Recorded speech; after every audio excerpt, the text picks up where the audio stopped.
कि प्रधानमंत्री जी जो हैं वो संघ से जुड़े हैं तो वो सर नहीं मुड़ाएँ।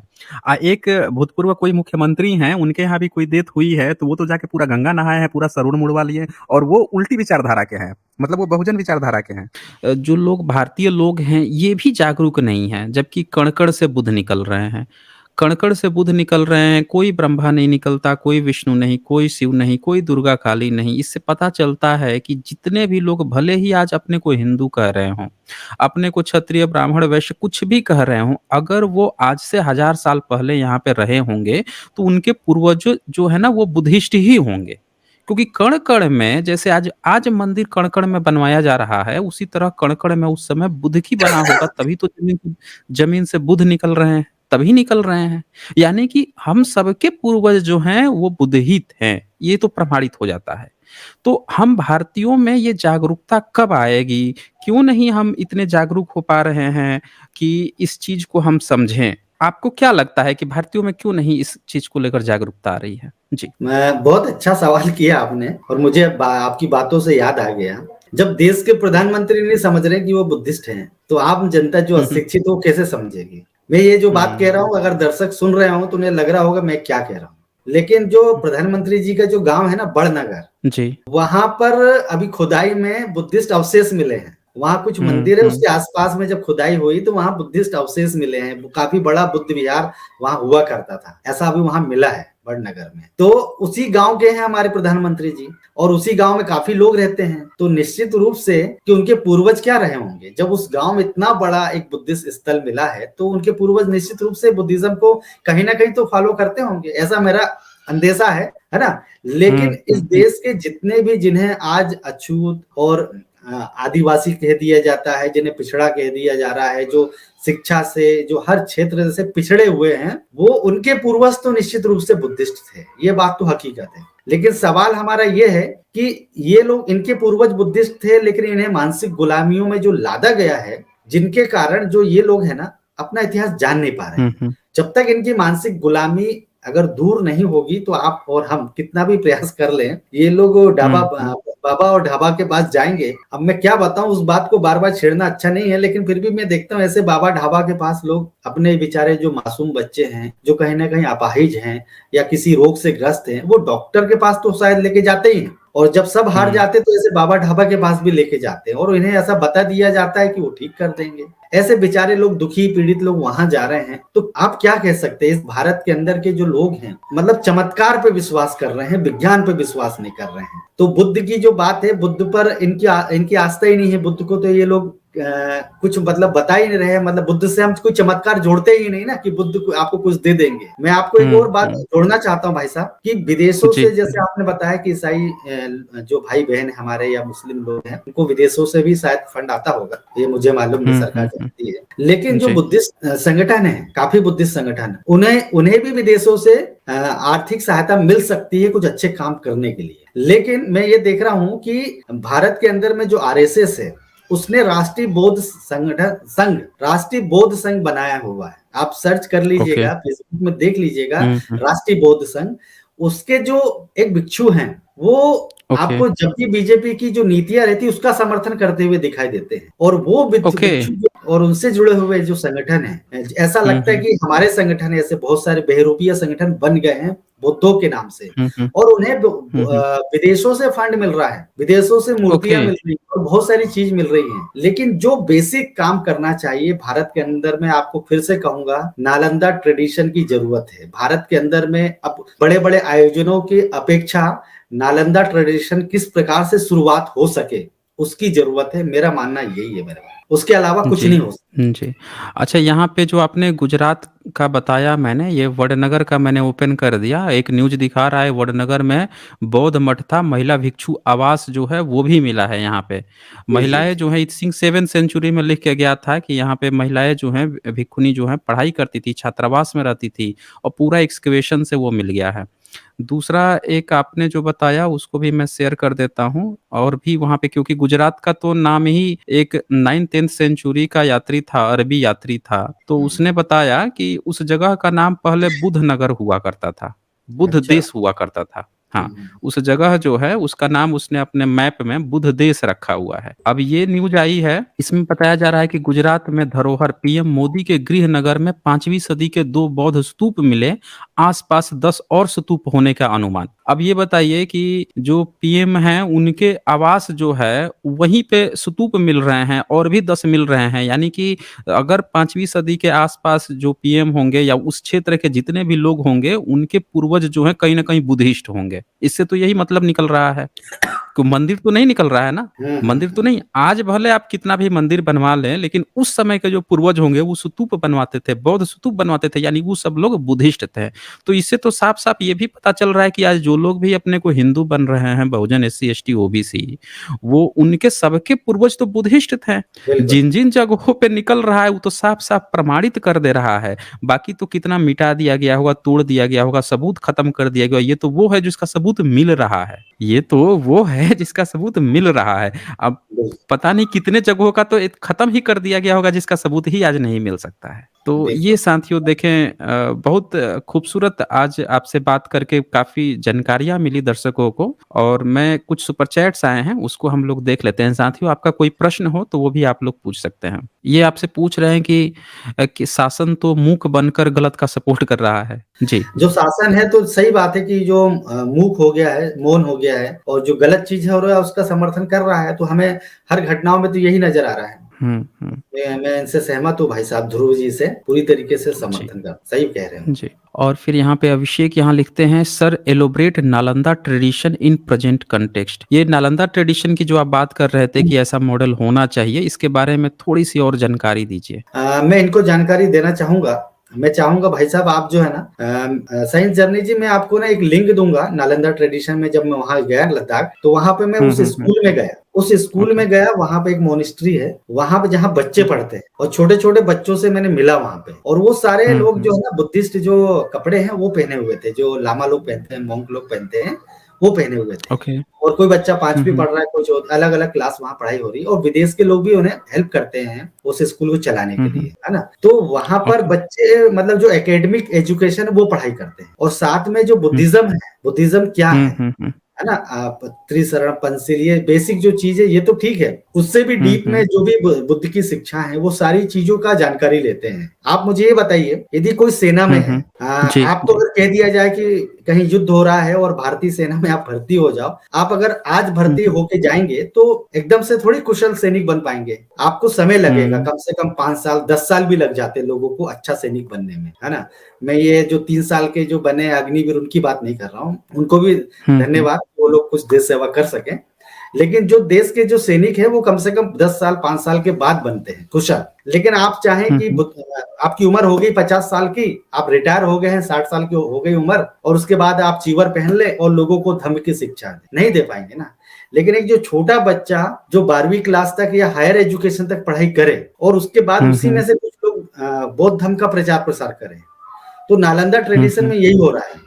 ये लद्दाख में मैंने देखा कि वहाँ पर जो भी भिक्षु है उनसे कोई भी क्रॉस क्वेश्चन कर लीजिए आप, उसका जवाब हुँ, बहुत हुँ। अच्छे से और बहुत ही शांतिपूर्वक देते हैं। ये चीज़ मैंने वहाँ उन लोग के अंदर देखी। मैं खुद एक फुलजिंग लामा हैं पूज्य भंते हुँ, हुँ। फुलजिंग जो कि लद्दाख में रहते हैं। उनके साथ मैंने काफ़ी वहाँ के अलग-अलग मोनेस्ट्री में गया जो 1500 साल पुरानी मोनेस्ट्री है, जो 2000 साल पुरानी मोनेस्ट्री आज भी उन लोगों ने वो पहाड़ों पे जहाँ पर जाना बड़ा मुश्किल है ना? हुँ, हुँ। वहाँ पर उस जी। मोनेस्ट्री को उन्होंने अच्छे से रखा हुआ है और वहाँ पर बच्चे पढ़ते हैं। बच्चे मतलब जो लोग लामा लोग हैं वो पढ़ाई भी कर रहे हैं। मतलब मेरा कहने का हुँ, मतलब हुँ। हमारा एजुकेशन सेंटर होने चाहिए और एजुकेशन ओके। सेंटर जो लोग धर्म की शिक्षा लेना चाहते हैं वो धर्म की शिक्षा ले, जो लोग टेक्निकल या अलग-अलग जो शिक्षा में जाना चाहते हैं उधर भी जाएँ। लेकिन आपकी बेसिक शिक्षा में बुद्धिज़्म होना चाहिए। यदि आप बुद्धिज़्म को मानते हैं, फॉलो करते हैं तो नालंदा ट्रेडिशन ऐसा है। मोरालिटी डेवलप करने के लिए बुद्धिज़्म बेस्ट है। बाकी चीज़ों की तुलना में बेस्ट है। अच्छा, एक मेरा अपना ऐसा सवाल है कि मैंने देखा है कि जो जो बुद्धिस्ट लोग होते हैं या जो बुद्ध को प्रॉपर जो फॉलो करते हैं, उन लोगों को गुस्सा बहुत कम आता और उनके सानिध्य में जो लोग जाते हैं, वो भी धीरे-धीरे सीख जाते हैं कि अगर कोई बात कह दे, चाहे बुद्ध पर ही कोई कड़वी बात कह दे, तो भी उनको गुस्सा कम आता है, उसको सुनते हैं, समझते हैं उस या उसको अच्छे से बताने का प्रयास करते हैं। लेकिन भारत में एक ट्रेडिशन क्या चल गया है कि अगर आप कुछ भी बोल देते हैं, तो एक भावना आहत गैंग खड़ी हो गई है। तुरंत हुँ, भावना आहत हो जाती है। तो हुँ। ये क्या कहीं फिलॉसफी की गड़बड़ी है कि भई हमारे पास एविडेंस नहीं है, हम उस पर बात नहीं कर पाएँगे, तो बचने के लिए ये लोग ऐसा करते हैं, तुरंत ही गुस्सा हो जाते हैं या भावना आहत हो गई का प्रचार करते हैं? या फिर बुद्धिस्ट की ऐसी फिलॉसफी ही है कि जो हमें ये सिखाती है कि नहीं पहले सामने वाले की बात आराम से सुनो, समझो, गुस्सा होने की ज़रूरत नहीं है, उसे कुछ ना होना है? जी, इस पर आपके क्या राय है? अभी अभी अभी जो लेटेस्ट इश्यू है वो डाबा जी, भाभा का, आप उसी में देख लीजिए जी। ना, कोई बहुत हुँ, बड़ा हुँ। इश्यू नहीं है वो। किसी ने ये बोला कि हुँ, भाई आप जो भी कर रहे हो, है ना? प्रेत दरबार लगा रहे हुँ, हो हुँ। या जो भी चमत्कार दिखा रहे हो, उसको आप 10 लोगों को हम अपने देंगे। आप उनके नाम हम बता दीजिए, आप सब चीज़ हुँ, बता दीजिए, हम आपको 30 लाख रुपए दे देंगे। और उन्होंने ये भी हुँ, कहा हुँ, कि हम रामायण का, राम कथा का स्वागत करते हैं, ये होना चाहिए। वो सबको धार्मिक स्वतंत्रता भी है ना? आज़ादी है। लेकिन हुँ, देखिए हुँ, उन्होंने छोटी-सी बात की, वो पूरा मेन स्ट्रीम मीडिया मतलब मनो स्ट्रीम मीडिया वो बाबा को हुँ, हीरो बनाने में लग गया। बाबा की जो चीज़ें हैं उसको कैसे पाखंड है उसको किस तरीके से परोस रहा है और हुँ, बाबा जब इस मंच में होते हैं तो क्या बोल रहे हैं? हुँ, ठट्टरी बना दूँगा। मैंने पहले भी बताया हुँ। जो हमारे मध्य प्रदेश अच्छा के ये बुजुर्ग ठठरी का मतलब क्या होता है? वो थोड़ा एक बार अभी क्लियर आप कर दीजिए, बाकी हाँ, सभी मैं लोग बता रहा जानते हूँ। नहीं हैं। फटरी हुँ, मतलब जो हुँ। कोई मर जाता है ना? ओके। तो जब मर हुँ, जाता हुँ। है तो उसकी जो अर्थी बनाई जाती है ना? उसको हुँ, बाँध हुँ। दिया जाता है। जो हाड़ अच्छा। मास का जो व्यक्ति होता है, मृत हो गया उसकी देह, उसको बाँध के लेके जाया जाता है उसका अंतिम संस्कार करने। ये व्यक्ति दिन अर्थी दहाड़े तैयार ऐसी बात करना, अर्थी तैयार अर्थी तैयार करना। कर हाँ, ओके। मैं तेरी मतलब ठठरी बना दूँगा, हैं? इस प्रकार की बात मैं हुँ। तुझे नंगा कर दिए जाओगे। तो ये जो हुँ, हुँ। ये लोग धर्म का प्रचार-प्रसार कर रहे हैं, वो लोग ये सिखा रहे हैं, है ना? इस प्रकार की हुँ, हुँ। शिक्षाएँ दे रहे हैं। हो सकता है कि कुछ हमारे लोग में भी हुँ, भाई साहब हुँ। इस बात को भी हमें स्वीकार करना चाहिए, जो लोग जय भीम बोलते हैं आप हुँ, हुँ। देखिएगा उसमें से भी काफ़ी लोग ऐसे हैं। हमें अपनी कमियों को भी देखना चाहिए। यदि हम किसी मतलब पूर्ण रूप से वो बुद्धिज़्म की फ़िलॉसफ़ी भी अभी नहीं अपनाए हैं। जय भीम नहीं तो आता बोलते है। हैं, पर हुँ। फ़िलॉसफ़ी नहीं अपना पाए हैं। ब्राह्मणिकल अगर उनके सिस्टम वाला वही गुस्सा। हाँ, किसी हाँ। नेता जी। की आप आलोचना कर दीजिए, किसी भी राजनीतिक दल की, वो लोग क्या हुँ, करेंगे हुँ। गाली बकना चालू कर देंगे और वही लोग जय ओके। भीम करते हैं। मतलब तर्क करो ना, किसी ने अगर आपकी अगर मेरी आपने मैं आपकी आलोचना कर दे रहा हूँ, साइंस जर्नी जी आप बहुत खराब दिखाते हैं, है ना? हुँ, आप हुँ, गलत-गलत चीज़ें हुँ। परोसते हैं, तो आप मुझे गाली बकेंगे, इससे थोड़ी काम चलेगा। आप बताइए कि नहीं। आप क्या बताते हैं, क्या सिखाते हैं? और हाँ, हमारे लोग जो लोग नमो बुद्धाय व जय भीम कर रहे हैं, वो लोग गालियाँ बक रहे हैं सोशल मीडिया में, इससे कहीं न कहीं हमारी भी लॉस हो रहा है। लॉस हो रहा है, ठीक हुँ। नहीं है। तो साथियों यहाँ से आप सभी को जो भी दर्शक सुन रहे हैं, आप लोग एक बात तो गाँठ बाँध लीजिए, अगर वास्तव में आप ये मानते हैं कि बुद्धा या बुद्धिज़्म हमारा कभी इतिहास रहा है, तो कम से कम बुद्ध से हम लोगों को ये चीज़ सीखनी चाहिए कि सामने वाले का काम है गाली देना। भई उसके ऋषि-मुनि क्रोधित होते थे, तुरंत श्राप दे देते थे, कुछ भी कर देते थे। हमारे जो लोग हैं, वो उँगलीमाल जैसे खतरनाक लोगों को भी सही करने वाले लोग हैं, हमारा ऐसा इतिहास रहा है। तो हमें जो है अपनी परंपरा को बनाए रखना है, गाली-गलौज से बिल्कुल बचें, तर्क से दें, नहीं तो वहाँ से हट जाएँ। कोई आपको गाली-गलौज करके वो करने की ज़रूरत नहीं है, हमें इस तरह की चीज़ें देने की ज़रूरत नहीं है। अच्छा साइंस जर्नी जी। जी और दर्शक लोग जो देख रहे जी। हैं उनसे एक बात कहना चाहूँगा क्योंकि कहीं न कहीं हाँ, ज़रूर बोलिए। अंधविश्वास से रिलेटेड है। हुँ, हुँ, आपने हुँ। देखा होगा कि जब किसी के यहाँ अंतिम संस्कार किसी का हो जाता है, परिवार से कोई बिछड़ जाता है, तो जो हुँ, लोग हुँ। बुद्धिज़्म को फॉलो भी करते हैं तो उन्हें भी कहीं न कहीं परिवार का, समाज का, आजू-बाजू के लोगों का एक दबाव होता है ना? क्योंकि आजू-बाजू का एटमॉस्फेयर ऐसा होता नहीं कि हुँ, वो हुँ। सारे लोग बुद्धिस्ट कल्चर से हों, तो वो कहीं न कहीं मुंडन कराने की ज़बरदस्ती होती है। मैं ये बात हुँ। बुद्धिस्टों से मतलब किनसे कह रहा हूँ जो एससी, एसटी, ओबीसी के लोग हैं या जो लोग कहीं न कहीं हुँ, अपने हुँ। आप को बाबा साहब का अनुयायी समझते हैं, मैं उनसे कह रहा हूँ। वो लोग भी हुँ, हुँ। मुंडन करवा लेते हैं। साइंस जर्नी जी हुँ, प्रधानमंत्री हुँ। जी की माताजी नहीं रही हमारे बीच में। उन्हें हुँ, हुँ। पूरे दर्शकों की ओर से हम नमन करते हैं। बुजुर्ग थी। हुँ। वो नहीं रही हम नमन करते हैं। लेकिन प्रधानमंत्री जी ने जो मुंडन का कार्यक्रम है हुँ, वो हुँ। करवाया नहीं शायद, जैसे मैंने बताया कि वो बुद्धिस्ट परिवार से तो नहीं है कहीं। इस पर आप क्या कहना चाहेंगे? मैं आपसे सवाल करता हूँ। ये हँसने की ये बात तो नहीं बड़ा ये देखिए ये तो बड़ा क्रिटिकल है, जैसा कि हम लोग पुरातत्व प्रमाण देख रहे हैं। हम्म, और अभी वहाँ पे जो सबसे फ़ेमस टेम्पल है, जो सोमनाथ का टेम्पल, उसके नीचे जो हाँ, प्रधानमंत्री जी ने खुद ही जाँच करवाई थी, वहाँ पे जो गांधीनगर आईआईटी था, उसने खुद ही पूरे 32 पेज की रिपोर्ट सौंपी है, उसके नीचे से बुद्धिस्ट महाविहार निकला। उस टेम्पल के ठीक नीचे। और फिर उनका जो पैतृक घर है वहाँ पे इतने सारे स्तूप मिल रहे हैं। और फिर ये बौद्धों का मिल रहा है, लेकिन एक भी टेम्पल नहीं मिल रहा है। टेम्पल के नीचे भी जो मिल रहा है वो बुद्धिस्ट महाविहार मिल रहा है। फिर नाइन्थ 10th सेंचुरी के जो अरबी यात्री हैं उनकी मैप जो मिल रही है उसमें भी कहीं न कहीं पूरे गुजरात को बुद्ध बुद्ध का देश या बुद्ध देश कहा जा रहा है। तो इन सब से तो यही प्रमाणित होता है कि पूरा गुजरात, महाराष्ट्र और वो पूरा का एरिया ही बुद्धिस्ट था। बाकी तो थे ही, बाकी पूरा भारत तो था ही, वो भी था। तो कहीं ऐसा भी तो हो सक छत्तीसगढ़ में जी, सिरपुर भी जी। है। मैं बीच में टोका हाँ, हूँ आपको, सिरपुर है। जी, सिरपुर है। जी। चलिए आप कंटिन्यू करिए। हाँ, हाँ। हाँ। तो सिरपुर तो पूरा बुद्धिस्ट ही है, वो तो पूरा का हम्म, पूरा बुद्धिस्ट ही जगह है। तो हम्म, ये इससे तो ये पता चलता है कि परंपराएँ भले ही हम लोग आज की डेट में दूसरों को दिखाने के लिए कुछ कर रहे हों, लेकिन अंदर से जो परंपराएँ हमारे पूर्वजों की है, उसकी कहीं न कहीं छाप तो सब में विद्यमान है। बहुजन हम्म, वर्ग जो है, आज भी लड़ाई-झगड़ा से बचता है, लेकिन हम्म, जो ब्राह्मणवादी है, वो तुरंत ही मारपीट पे उतर आता है। तो हम्म, बुद्धिस्टों की ही तो ये परंपरा रही है बहुजन वर्ग की कि वो ज़्यादा हिंसा में कभी बिलीव नहीं किया है। हम्म, बहुजन जो है तभी तो इसको ये लोग कमज़ोर समझ लिए हैं। तो कहीं न कहीं परंपरा तो दिख रही है। अब बहुजन वर्ग से हम्म, भी आते हैं प्रधानमंत्री। बाकी आप हम्म। बताएँ? जी। नहीं, बस मैं वही जानना चाह रहा, मैं ये बात इसलिए छेड़ दिया हूँ क्योंकि हुँ, हुँ। किसी के घर में कोई बिछड़ जाता है, उसका अपना अजीज जो है नहीं रहता है। उसके बाद यदि हुँ, मान हुँ। लीजिए कोई बीमारी से पीड़ित था और उसके बाद लाखों हुँ, करोड़ रुपए खर्च हो जाते हैं। गरीबों के करोड़ों तो नहीं हो पाते हैं, लेकिन जो अमीर लोग रहते हैं, और उनसे हमें अमीरों से मतलब नहीं है। लेकिन मैं चलो हमारे गरीब मध्यम वर्गीय लोगों की बात कर रहा हूँ। लाखों रुपए उनके खर्च हो जाते हैं। उसके बाद में कुछ हुँ, ये हुँ। परंपराएँ जो कुरीतियाँ जो उन पे थोपी जाती है। तो मैं उनसे ये कहना चाहता हूँ, सोचिए कि प्रधानमंत्री अपने आप को कितना बड़ा हिंदू कहते हैं, हैं? आरएसएस से जुड़े हुए हैं। लेकिन प्रधानमंत्री जी जो हैं, उन्होंने उनकी माँ का जो अंतिम संस्कार किया, उसके बाद में मैं उनके सर पे बाल देख रहा हूँ, है ना? तो ऐसा क्यों? आप थोड़ा सोचिए कि आप पे जो थोपा जाता है ये सारी चीज़ें, माँ-बाप या हमारा कोई अपना जब तक जीवित रहता है, जीवित रहते हुए हमें सेवा करनी चाहिए। उनके लिए हमें जो बन पड़ता है वो करना चाहिए, हमें समय देना चाहिए, सब चीज़ करना चाहिए। लेकिन उनके ना रहने के बाद जो ये ढोंग-ढतूरे होते हैं और उस ढोंग के बाद क्या होता है, फ़ायदा किनका होता है? वहाँ आप किनको बुलाते हो? किनके पैर पड़ते हैं, किनके पैरों को धो के, गंदे पैरों को, है ना? आप धोकर उनका पानी पीते हो।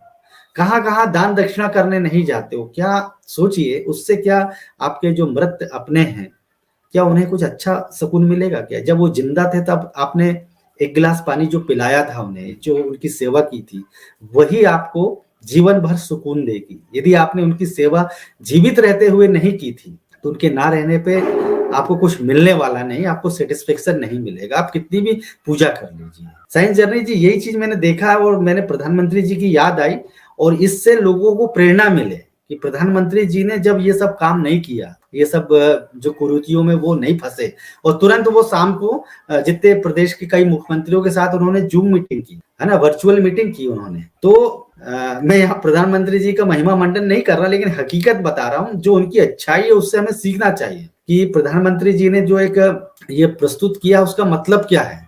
हमें तो मतलब ये निकालना चाहिए कि उन्होंने इस ढोंग को त्याग दिया है ना? तो हम लोगों को भी अपने छोटे-छोटे अगर इन चीज़ों में आप जकड़े हुए हैं, आप उन जकड़न से दूर होइए और बाबा साहब और बुद्ध की जो बातें हैं, फुले साहब की, पेरियार जी की या और बहुत सारे हमारे महापुरुष हैं, उनकी बातों को सोचना समझना ज़रूरी है। एक ही दिन में इतना सारा अच्छा। ज्ञान अगर हम आपको देंगे, ज़्यादा बड़ा जी। डोज़ हो जाएगा हमारे ख्याल से साइंस जर्नी। जी, जी। जी, सुरेश जी, यहाँ पे एक साथी ने अभी बताया है, एक डेटा बताया है। उनका ये कहना है कि प्रधानमंत्री जी जो हैं, वो संघ से जुड़े हैं, तो वो सर नहीं मुड़ाएँ। एक भूतपूर्व कोई मुख्यमंत्री हैं, उनके यहाँ भी कोई डेथ हुई है, तो वो तो जाके पूरा गंगा नहाए हैं, पूरा सर मुड़वा लिए और वो उल्टी विचारधारा के हैं। मतलब वो बहुजन विचारधारा के हैं। तो इससे तो ये पता चल रहा है कि हम बहुजन ही ज़्यादा जकड़े हुए हैं। हाँ, यादव जी की बात कर रहे हैं मेरे ख्याल से वो। अब मुझे नहीं पता है कि उन्होंने नाम भी नहीं लिखा है कि किसकी वो बात कर रहे हैं। जी। नहीं, नहीं, अभी लेकिन शरद यादव जी ने जो है ना, उनके ना रहने के बाद, हाँ, उनके जो बच्चों ने बहुत अच्छा उदाहरण अच्छा प्रस्तुत किया। अच्छा हाँ, ये खबर आई थी, इसको मैं हाँ, मेंशन भी करना चाहूँगा कि शरद यादव जी जो थे, उनके बच्चों ने ये मिसाल पेश की है, लड़के और लड़की दोनों ने वो किया दाह हुँ, संस्कार किया, मतलब जो आग लगाना होता है, मुखाग्नि जो होती है, वो किया और कोई भी मुंडन-उंडन नहीं, कोई जो ट्रेडिशनल जो कर्मकांड होता है, वो नहीं करवाया। ये एक बेहतरीन मिसाल है। मैं इसके हुँ। लिए उनको शाबाशी देता हूँ, मैं उनको नमन करता हूँ एक तरह से। सबको नमन साइंस करता हूँ, जर्नी उस जी परिवार को नमन करता हूँ। जी, साइंस जी। जर्नी जी मैं आपके माध्यम से और दर्शकों को हुँ, हुँ। आज एक बात बताना चाहता हूँ, मेरी व्यक्तिगत है, लेकिन आज हम चर्चा जी। कर रहे हैं तो बातें बताना चाहिए। देखिए, मैं अपने आप को नाम के आगे बौद्ध लगा रहा हूँ, ठीक है? हुँ, हुँ। आपकी या और भी बहुत सारे लोग अपने आप को बुद्धिस्ट कहते हैं, लेकिन जब घर में ऐसा कुछ होता है ना, तब क्या होता है कि आजू-बाजू का जो उसका वातावरण ऐसा रहता है, उसके रिश्तेदार, वो लोग बुद्धिस्ट नहीं होते हैं। वो लोग कहीं न कहीं जो मनुवाद या ब्राह्मणवाद या जो कुरीतियों से जकड़े हुए रहते हैं, उसके दोस्त ऐसे होते हैं, तब उसे मजबूर किया जाता है। जो व्यक्ति दिन-रात बाबा साहब, बुद्ध या पेरियार साहब की बात कर रहा है, साइंटिफिक जो बातें हैं उसको बढ़ाने की बात कर रहा है, तार्किक बात कर रहा है, पाखंडवाद की विरोध कर रहा है। लेकिन जब उसके साथ ऐसा कुछ होता है, तो उसे मजबूर किया जाता है कि नहीं ऐसा करो आप। मैं आपको जानकारी देना चाहूँगा, मेरे पिताजी अक्टूबर में हम लोग के बीच में नहीं रहे और उस समय कहीं मैं बाहर गया तो अचानक आया, तो मेरे ही परिवार के लोगों ने मुझे काफ़ी प्रेशर डाला कि ये काम करने पड़ेंगे, आपको ऐसा करना पड़ेगा, वैसा करना पड़ेगा। आप समझ सकते हैं मैं जिस चीज़ का विरोध करता हूँ, मेरे पिता नहीं रहे और उस समय मुझे मजबूर किया जा रहा था कि मैं लोगों से बहस करूँ। आप बताइए? हुँ, लेकिन मैंने उस समय ये बोल दिया कि आप लोग को जो करना करिए, मुझे जो करना है मेरे पिताजी नहीं रहे, है ना? मैं ये सब नहीं करूँगा, उनसे मैं उनका कितना रिस्पेक्ट करता हूँ वो जानते थे, है ना? और मुझे अब ये सब करके दिखाना नहीं है। मैंने इस चीज़ की शुरुआत की, मेरी फैमिली की जो काफ़ी लोगों ने और मेरी माताजी मैंने घर में संगोष्ठी बुलाया, आपको ये सार्वजनिक बात बताना चाह रहा हूँ। मैंने घर में ये हुँ, हुँ। संगोष्ठी बुलाया, कुछ बुद्धिस्ट लोग हमारे घर में आए, मिलिंद बौद्ध जी, उनसे मैं जुड़ा हुआ हूँ। पारिवारिक धर्म संगोष्ठी चलाते हैं, उन्हें मैंने सारी बातें बताई, ऐसा हो गया मेरे साथ में। इस प्रकार से प्रेशर डाला जा रहा है, एक तो दुःख की घड़ी है और उस दुःख की घड़ी में लोग इस प्रकार की बातें कर रहे हैं। मुझे क्या करना चाहिए? तो वो लोग मेरे घर आए, बहुत अच्छे से परिवार के बीच में बैठ के बातचीत किए और मेरी माता ने वहाँ पे ये कहा कि मेरे ना रहने के बाद ये जो ब्राह्मणवाद जो है, ब्राह्मणवाद के द्वारा जो सब क्रियाकर्म होते, वो नहीं होने चाहिए। मैंने ये पहल अपने परिवार में डाल दी है। हमारे काफ़ी साथियों को मैं देखता हूँ जब वो शादी करते हैं, जय भीम करते रहते हैं, लेकिन शादी-ब्याह करते हैं तो वहाँ पंडित के पैर में गिर जाते हैं, है ना? उनकी बीवी हुँ, आती है, करवा चौथ का उपवास करने लग जाती है। तो भाई सबसे बड़ी बात है कि जब बौद्ध जो स्थलों का जो संरक्षण है, वो हम कब करेंगे जब हम अपने आप को सही में बुद्धिस्ट बना लेंगे और जो ये जो मानसिक गुलामी है उससे हम जब दूर हो जाएँगे, तो उससे दूर होना ज़रूरी है और दूर होने के लिए पहले अपने आप से, अपने परिवार से ही हमें बगावत करनी पड़ेगी सच के लिए। तो ऐसा बहुत सारे लोगों के साथ हुआ होगा, अगर किसी के साथ मैंने ईमानदारी से अपनी बातें बता दी, हो सकता है कुछ लोग मेरा उपहास भी उड़ा सकते हैं, लेकिन मैं आपको बताना चाहता हूँ ऐसा होता है। जी। जी, जी, मैं इस बात को समझ सकता हूँ सुरेश जी, क्योंकि हम सब जानते हैं, ये तो एक हुआ इवन अम्बेडकराइट की बात। इवन ऐसे बहुत से ऐसे भी लड़के हैं जो अपने को अम्बेडकराइट नहीं कहते हैं या जो अपने को बुद्धिस्ट भी नहीं कहते, जो प्योर अपने को नास्तिक कहते हैं। अच्छा। उन बच्चों ने भी यहाँ पे आकर फीडबैक दिया कि वो अपने घर में नास्तिक हैं और उनको भी अपने घर परिवार में जब वो कहते हैं कि नहीं इस तरह से नहीं होगा, तो उनकी नहीं सुनी जाती है। तो ये हाँ, तो बिल्कुल फैक्ट है, वो बन चुके हैं। वो नास्तिक हाँ। बन चुके हैं, एथिस्ट बन चुके हैं, लेकिन ये प्रॉब्लम आती है, ये सबके साथ होती है। पर इन्हीं चीज़ों से तो हमको बाहर निकल के आना है ना। आज हम शुरुआत करेंगे तो हमारी अगली पीढ़ी जो है उसको इम्प्लीमेंट करके दिखा देगी। शुरुआत तो हमें ही करना होगा। उसके जी, पास जी। होना चाहिए ना कि हमारे पिताजी ने कम से कम प्रयास तो किया था और हुँ। हम इसको इम्प्लीमेंट करके दिखा देंगे। तो ये 1-2 पीढ़ी तो लगती है इन चीज़ों को आगे बढ़ने में।